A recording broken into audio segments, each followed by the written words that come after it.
Si l'on compare l'astrologie en France, en Angleterre et en Allemagne, on s'aperçoit que les Anglais, les astrologues anglais et les astrologues allemands sont parvenus à adopter des pratiques originales.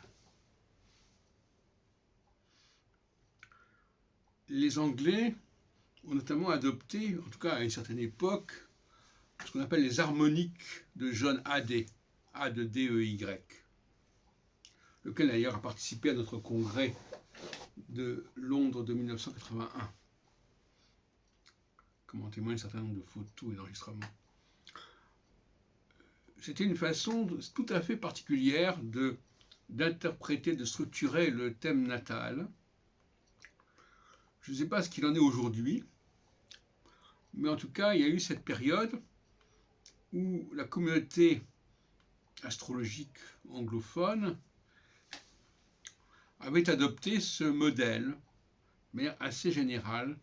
Je m'en suis aperçu dans les années 70 notamment, lorsque j'allais au congrès organisé en Angleterre, généralement dans des universités, pendant la période de vacances.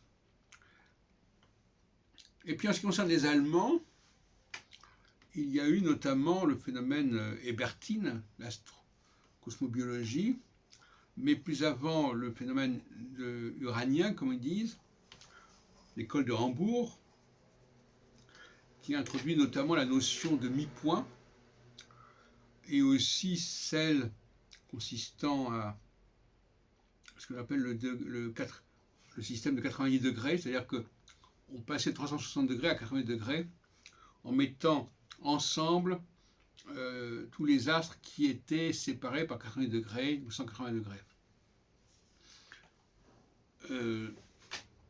Alors, en ce qui concerne la France, est-ce qu'on a pu assister à un phénomène comparable? Est-ce que les Français sont parvenus à adopter à un moment donné de leur histoire des modèles qui rompaient avec certaines traditions astrologiques?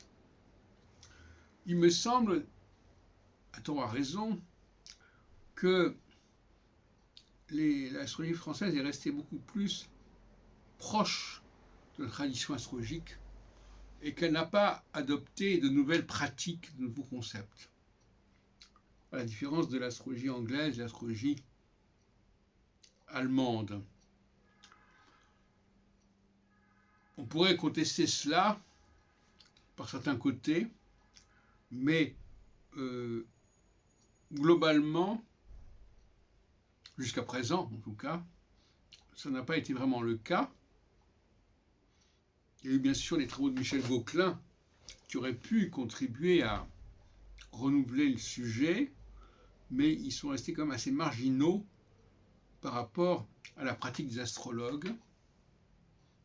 Et les astrologues français sembleraient réticents, on dirait en anglais reluctants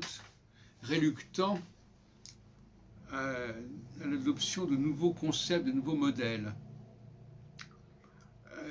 Ce qui n'est pas le cas de façon aussi marquée outre-Manche ou outre-Rhin.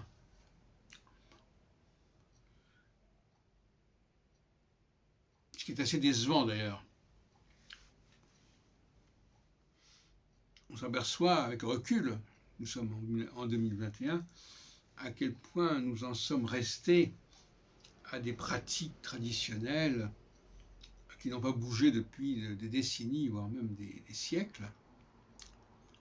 La seule nouveauté, bien entendu, qui a été adoptée, c'est l'utilisation des nouvelles planètes, Uranus, Neptune, Pluton, éventuellement Cérès, mais au niveau de l'interprétation du thème, des maîtrises planétaires, par exemple, elles sont restées exactement celles que proposaient déjà Ptolémée et d'autres dans l'Antiquité,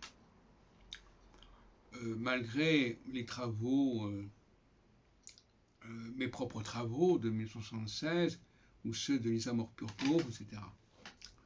Donc, dans le cas de la France et du monde astrologique francophone en général, il y a une résistance à tout apport novateur,